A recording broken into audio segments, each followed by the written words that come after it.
بنیادی طور پہ جو قرآن ہمارے پاس پہنچا ہے وہ ایک بہت بڑی تعداد کے یاد کرنے سے پہنچا ہے، اور آج بھی آپ دیکھیے کہ یہ یاد کرنے کا پہلو اتنا غالب ہے کہ آج حافظ کی اٹیسٹیشن کسی کی ہوتی ہے تو ہم قرآن مجید کے بارے میں کہتے ہیں کہ ہاں یہ بالکل ٹھیک چھپا ہے۔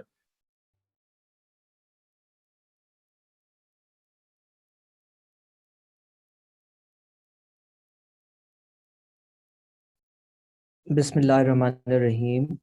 اللہ کے نام سے جو سراسر رحمت ہے، جس کی شفقت ابدی ہے۔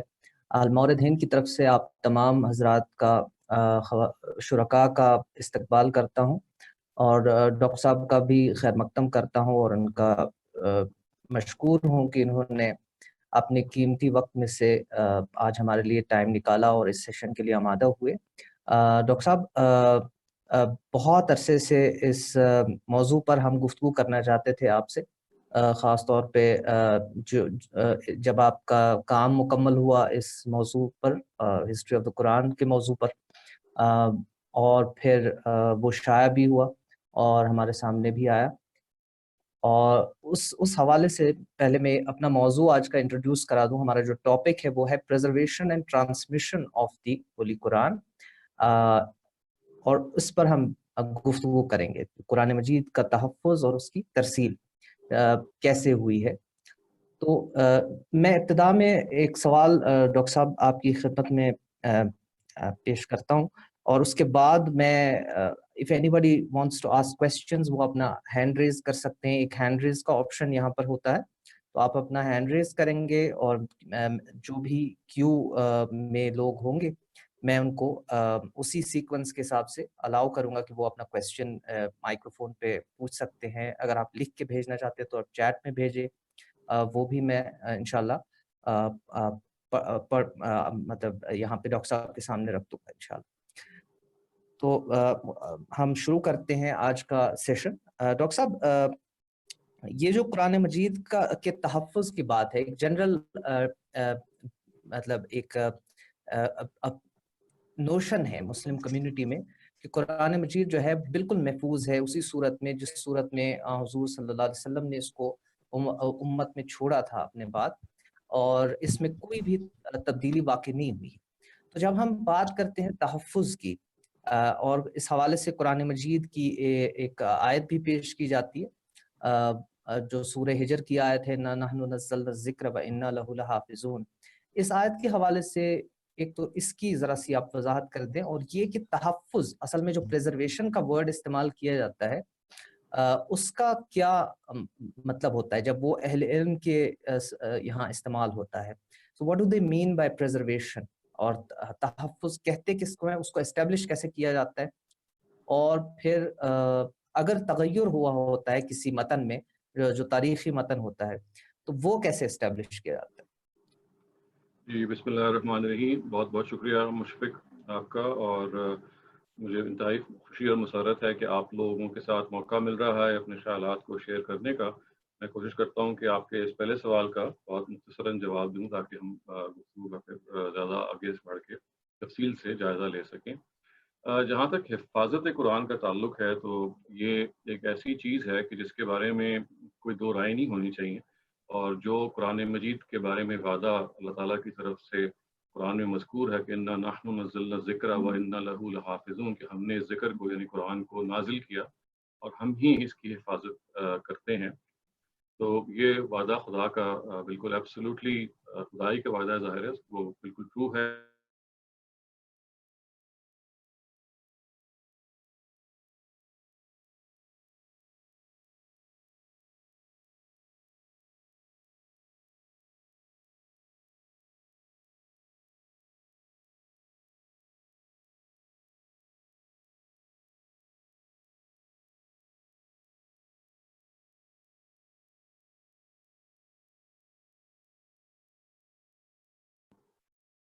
کیا میری آواز نہیں آ رہی؟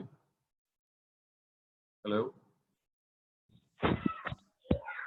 ہلو، جی آواز میں ذرا یہ میوٹ ہو گیا تھا، بس آپ دوبارہ سے بس چند سیکنڈ، یہ 10 سیکنڈ پیچھے آپ چلے جائیں۔